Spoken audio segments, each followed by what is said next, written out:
Welcome everyone to this week's Come Follow Me discussion.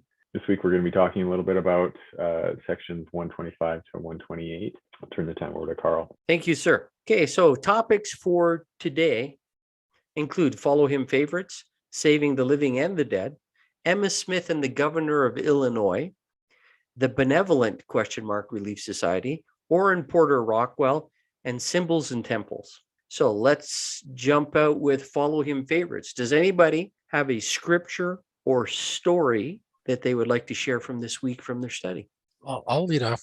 I selected section 128, verse 8. Lots of information here about baptism for the dead, but I kind of like this one. Highlight the purpose of baptism for the dead, to seal things on earth so they'll be sealed in heaven. And also just the concept here that baptism for the dead has actually been around since before the foundation of the world, so that plan of salvation would work. Absolutely. It wasn't practiced till after the resurrection of Jesus Christ, but it was talked about in the councils in heaven. So yeah, it's always been around, the idea, the concept. We're going to spend a little bit of time talking about that obviously today, but thank you. Let's jump into section 128. I'm sorry, I'm going to wax verbose here a little bit, but in section 128, it talks about Joseph, in his second letter that he wrote while he was hiding, that was then read out to the congregation. He said, "You may think this order of things to be very particular," when he was talking about proxy baptisms and the recording of it, etc. "But let me tell you that it is only to answer the will of God by the conforming to the ordinances and preparation that the Lord ordained and prepared before the foundation of the world." And this is obviously what we've already talked about a little bit. These things were talked about in the councils in heaven. "For the salvation of the dead who should die without a knowledge of the gospel." And this really demonstrates to us how loving and kind Heavenly Father was to ensure that everybody would have the chance to understand and learn about the gospel. This is partly P. Pratt and what he taught. In the same world, there are also the spirits of Catholics and Protestants of every sect who all have need to be taught and come to the knowledge of the true, unchangeable gospel in its fullness and simplicity, that they may be judged the same as if they had been privileged with the same in the flesh. There is also the Jew and the Muslim who did not believe in Christ while in the flesh. All these must be taught, must come to the knowledge of the crucified and risen Redeemer, and must hear the glad tidings of the gospel. I don't know if you've realized it, but I've noticed in the last 20 years some significant changes in the major religions of the world. Let me outline some of them for you. I know we've talked about this previously, the idea or the concept of holy envy, which came from a Swedish bishop of Stockholm named Christer Stendahl. He served as a professor emeritus at the Harvard Divinity School, a very smart, very intelligent man who talked about holy envy, that he wished his church had this whole idea of proxy baptisms, of redeeming those who had gone before. And after investigating and studying a little bit about the church, here is a Protestant bishop, a professor at Harvard, who is talking about, I wish we had that in our religion. Okay, now hold on to that thought. And then you remember recently that President Nelson met with the Pope, first time ever, where the prophet and the Pope were talking. That's a huge deal. Now, this Pope that we currently have, George Mario Bergoglio, is Argentinian, and he is very different from the other popes. He's very open-minded. He's very open to ideas and thoughts that in previous generations weren't there. And if you want to understand a little bit more about him and his life, I would recommend this movie to you, which is a Netflix movie, The Two Popes. It talks about the Pope that resigned, the first one in 600 years, who resigned from being the Pope, and how Pope Francis or George Mario Bergoglio took over from him, and a conversation and some things that happened between them. It gives you some very interesting insights into the Pope and the changes that are occurring in the Catholic Church. Having said that, now I want to talk about Reverend Dr. Andrew Teal, and he is a chaplain at Oxford. And notice what he has here in the background. Do you see that book there? Do you know what that is? It's a triple combination. And he is really good friends with Elder Holland. He spoke at BYU. And if you ever want to see an Anglican preacher quoting from the Book of Mormon and the Doctrine and Covenants, listen to this talk, BYU speeches. Here is a high-ranking Protestant individual who's well thought of in the industry, not in the industry, in religion and in the scholastic abilities, who comes to BYU and spending a semester at BYU and teaching from the pulpit and using the Book of Mormon and the Doctrine and Covenants, and has an understanding of the Church of Jesus Christ of Latter-day Saints like I've never seen a non-member understand. Now, if that's not enough, we've talked before about One for Israel, which are the Christian Jews that are in Israel and are proselyting on the internet and have somewhere in the neighborhood of 30 million hits on their website. There are only 7 million Jews in Jerusalem, but they've had 30 million hits. From what I've understood in the last little while, the very first records indicate that there were 30 Christian Jews in Israel 50 years ago. And now there are 30,000 Christian Jews in Israel.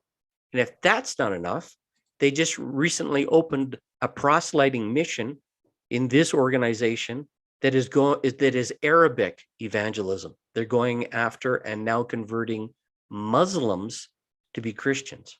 Now, in view of what I've just talked about, these Protestant churches, the Catholic Church, the Jews, the Muslims, let's go back to Parley P. Pratt. Not only are the spirits of these individuals who have passed on being taught, but I would suggest to you that today, that these people are being taught here on earth in an increasing and accelerating manner, which only says to me that the second coming is much closer than we would ever imagine. Thoughts or comments? I don't have a lot to say on this, but I find that very interesting, and I really appreciate hearing some of these stories where you see some of the leaders of our church and other churches coming together and discussing things and kind of learning together. I really appreciate seeing stuff like that. It gives me hope that we're all trying to be better in a sense, and trying to help each other despite some of our religious differences, I guess. The amazing thing is 99% of the Jewish people do not even know who Yeshua or Jesus is. They've been misinformed for for 2 millennia. It's a very interesting story. If you have time, you should take a look at the website. In any case, my point here is that, Doctrine and Covenants that we're talking about this week talks about temple work and proxy baptism, but don't relegate what's happening here to just on the other side of the veil. There are some amazing things happening today in the world. There is a movement afoot of bringing together Catholics, Protestants, members of the church, Muslims, Jews, all working together to help the poor and the needy and the refugees. And this is spilling over into an understanding, a better understanding of what each of these religions brings to the table. And so I just thought that very, very interesting. Okay, let's go back in time to 1842 Nauvoo. So the sections that we're talking about, there are only 4 sections. 2 are very, very small, and they happen over a 2-year period of time between 1841 and 42. So in 1842, we have now 23,000 members of the church. They've drained the swamp. They've started to build the Nauvoo temple. There are over 1,000 log cabins now in Nauvoo, and there are approximately 100 framed or brick homes. And the Nauvoo has been divided into 4 wards. Now, initially, these were like political wards, but that's where we get, stakes and wards from today, from that word used in a political sense. The size of Nauvoo is now approximately the same size as Chicago, but it was done in a very, very short period of time. And so let's get into Nauvoo and the Female Relief Society. Because in March of 42, we have the creation of the Relief Society. In the spring, Sarah Granger Kimball and her seamstress, Margaret A. Cook, discussed combining their efforts to sew clothing for workers constructing the temple. Now, I don't know if the members of the church back then, the construction workers were running around with no shirts on. But in any way, the Relief Society or the females decided that they needed to make sure that they were properly attired. So they determined to invite their neighbors to assist in creating a ladies' society, which is a really common thing back then. They were mostly called benevolent societies.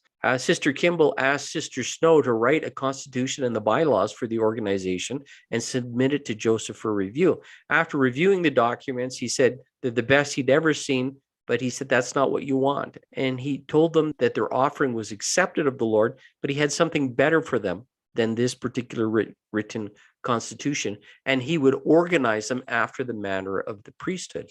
It was proposed that the organization go by the name of Benevolent Society, but that name actually had a negative connotation to it because several benevolent societies had been constructed in the previous decade and had kind of gone down the wrong path and brought a taint to the name.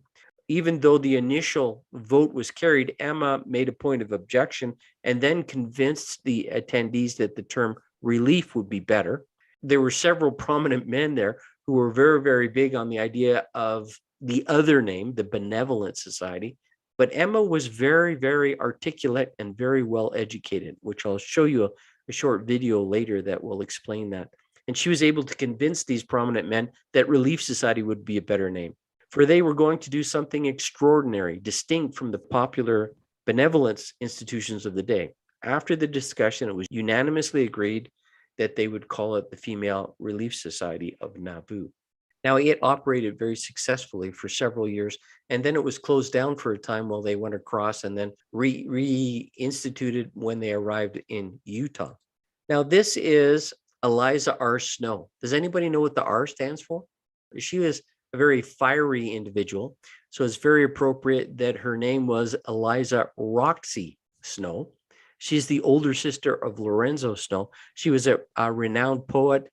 She chronicled a lot of history and expounded scripture and doctrine to the sisters. She was also the second Relief Society president. And so she says, although the name Relief Society may be of modern date, the institution is of an ancient origin. We were told by Joseph that the same organization existed in the church anciently, allusions to which are made in some of the epistles recorded in the New Testament, making use of the title Elect Lady. This is an organization that cannot exist without the priesthood, from the fact that it derives all of its authority and influence from that source. When the priesthood was taken from the earth, this institution, as well as every other appendage of the true order of the Church of Jesus Christ, became extinct. Having been present at the organization of the Female Relief Society of Nauvoo, and also having had a considerable experience in the association, perhaps I might communicate a few hints that will assist the Daughters of Zion in stepping forth in this very important position, which is replete with new and multiplied responsibilities. If any of the daughters and mothers in Israel are feeling in the least circumscribed in their present spheres, they will now find ample scope for every power and capability for doing good with which they are most liberally endowed. Should the question arise in the mind of any, what is the object of the Female Relief Society?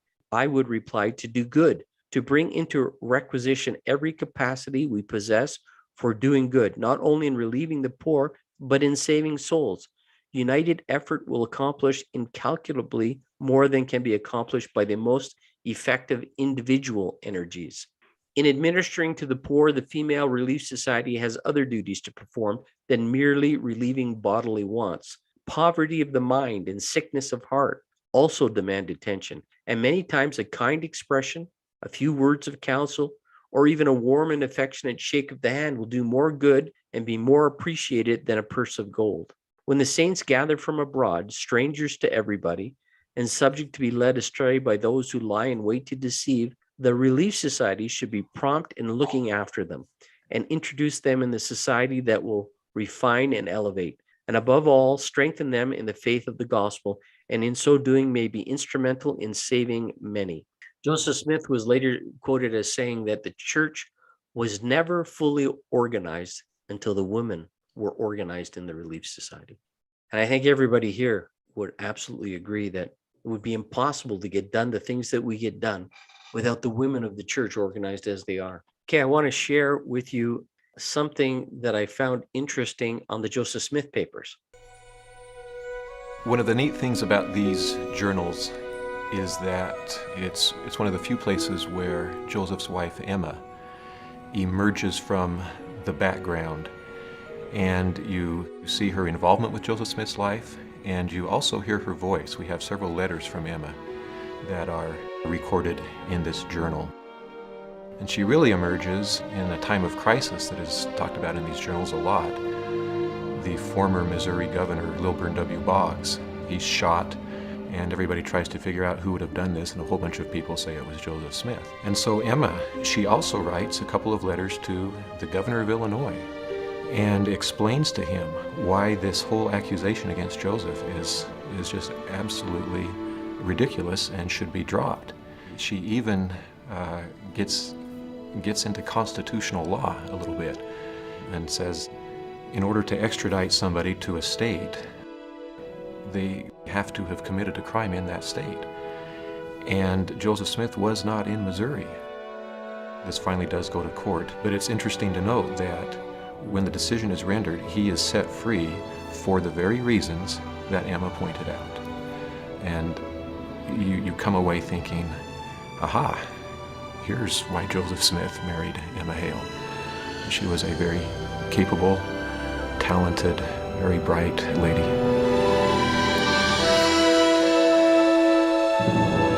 Emma was a very intelligent, very highly educated woman. In fact, much more educated than the common person of the day, and certainly very much more educated than was Joseph Smith. And she had an understanding of not only the Nauvoo Charter and Illinois law, but constitutional law, and was able to hold her own and speak directly with the governor of Illinois and put things in terms that he could understand. Of course, he promised to do all that he could, but never came through when it came to protecting Joseph Smith. Orrin Porter Rockwell, one of my favorite guys to talk about. Orrin was a very close neighbor of Joseph. He was 7 years younger. His farm was only a mile down the road from Joseph Smith's farm. He was baptized on the 6th of April, 1830. And what's so important about that day? The day church is organized, of course. Yeah, so the day the church was organized was the day he was baptized. He really loved Joseph. He was like his little brother in a sense. As I read and understand more about him, he was always on the Smith farm. He always seemed to be hanging around. And when Joseph went to jail in Liberty, he brought food and water to keep him alive and to look after him. On 9 o'clock on the evening of May 6th, 1842, while reading a newspaper in his Independence House, the former Governor Boggs received damage by not a fatal blast, but from buckshot that was shot to his head through a window. And of course, everybody thought it was Joseph. And Joseph is eventually cleared of all charges. But unbeknownst to Orrin, he wasn't. And when he was traveling on a steamship up the Mississippi, he was captured and put in jail and held for almost a year for the attempted murder of Boggs. When Porter was asked if he had shot at Boggs, he supposedly replied that I never shot at anybody. If I shoot, they get shot. He's still alive, isn't he? He was then acquitted of the murder charge, but he was convicted of jailbreak because one day somebody left the door open and he walked out. And he said, well, the door wasn't locked, so it's technically not a jailbreak, but nevertheless, he was sentenced to 5 minutes in prison. He was there for longer than 5 minutes. Donovan was his lawyer, and he said, I'm going to get you out of here, but as soon as I get you out of here, I want you to run as fast as you can across the Mississippi. And so he did. When he was finally released, he had a harrowing journey back to Nauvoo, walking and riding hundreds of miles through a miserable Midwest countryside, dodging people who were looking for him. And he arrived on Christmas Day, road worn and bedraggled after being in jail for a year in not very sanitary conditions. And he arrived at the Smith home while they were celebrating Christmas. Joseph recorded that during the festivities, a man appeared who he thought was drunk with long hair falling over his shoulders. And he came in and he was acting like a Missourian. And I commanded the captain of the police to put him out of doors. And in the scuffle, I got a full look into his face. And to my great surprise and joy, discovered it was Orrin Porter Rockwell, who just happened to walk in time for Christmas dinner. Within a few days after that, there are a couple of testimonies. These are second or third hand testimonies that indicate that Joseph Smith said to him, I promise you in the name of the Lord, so long as you shall remain loyal and true to thy faith, never fear no enemy, cut not thy hair, and no bullet or blade can harm thee. And there are all kinds of stories. One in particular where somebody who was trying to track him emptied 2 6-shooters at him from less than 2 meters away. He was never hurt. He was never touched. There's also a story that Porter regularly went to California to collect tithing from the saints. And on one of those trips, he met the widow of Joseph's brother, Don Carlos. And Agnes had had a severe bout of typhoid, and all her hair had fallen out. And moved with compassion, Porter volunteered to have his long hair cut in order to make a wig for her. And even though it was for a good cause, Porter felt guilty for violating that particular prophecy.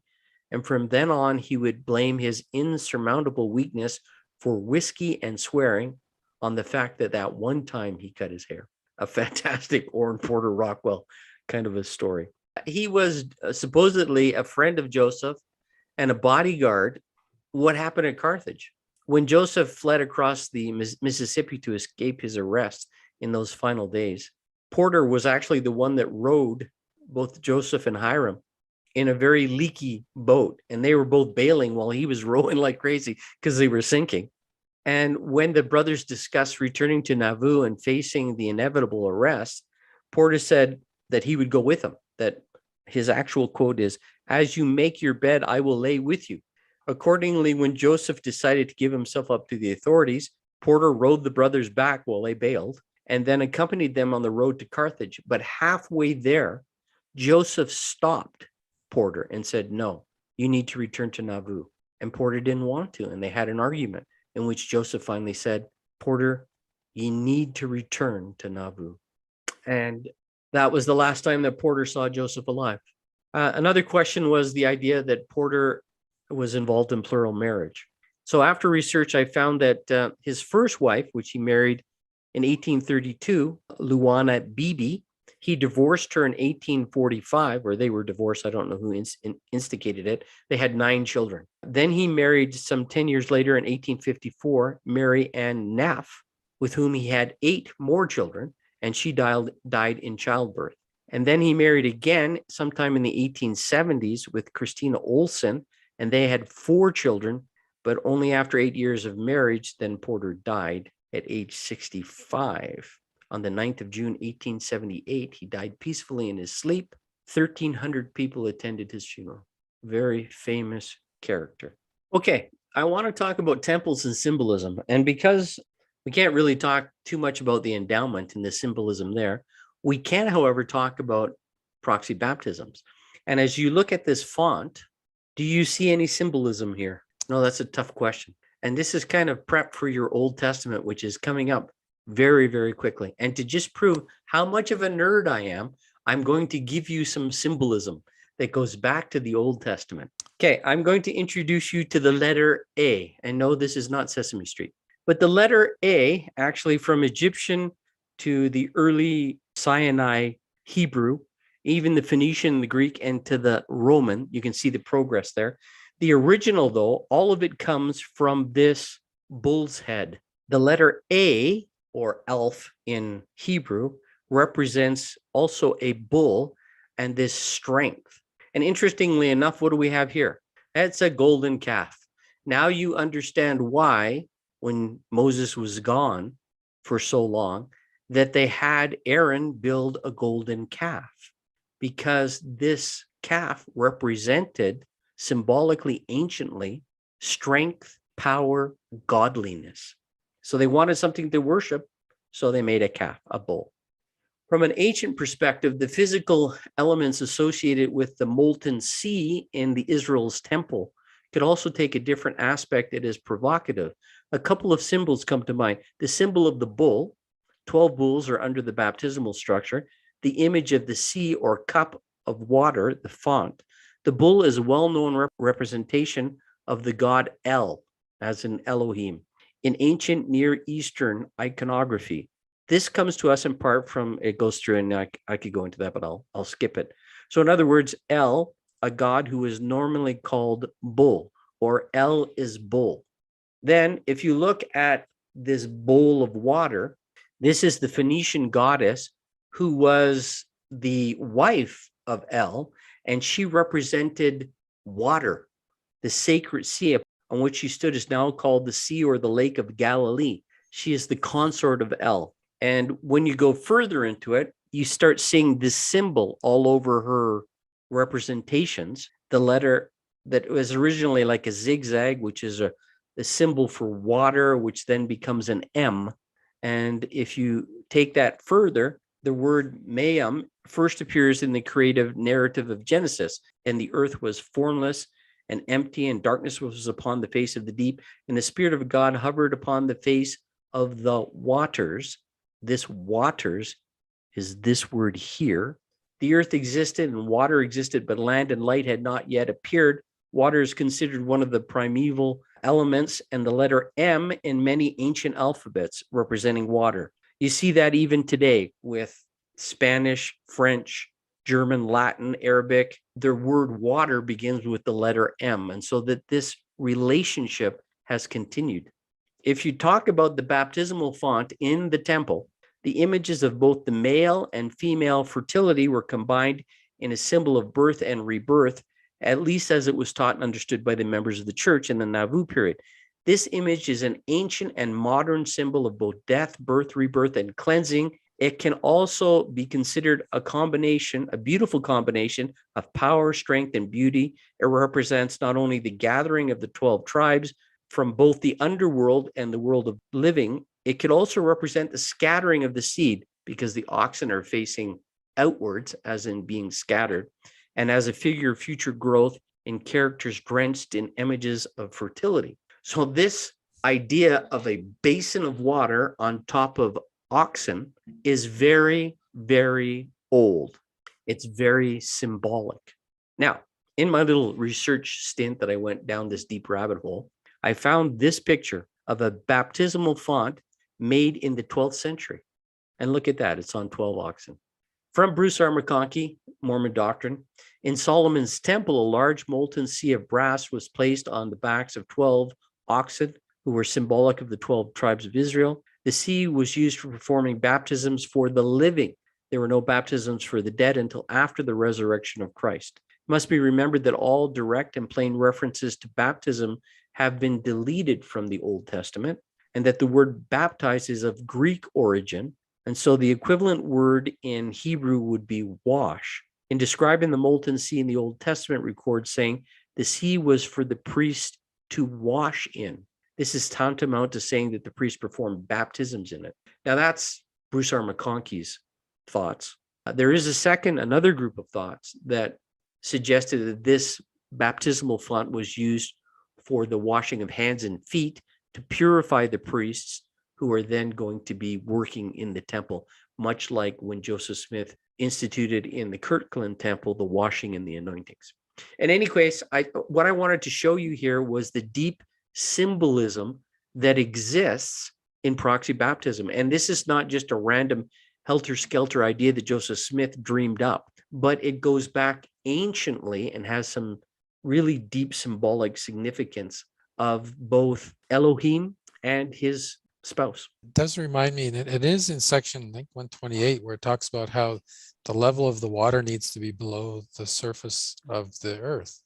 Yeah, all the temples have baptismal fonts underground and under the actual area where the endowments are done, except for a couple which are built into the side of a hill. They're still underground, but they're not directly underneath the endowment area. My last closing thought here is this, that despite all of the temple work that we do, work in the church that we do, all of the things that we're asked to do, much like what the Lord said to Brigham, is that the greatest thing that you have to do is take care of your family. This is from Bonnie Oscarson in 2017 General Conference. Remember that some of the greatest needs may be those right in front of you.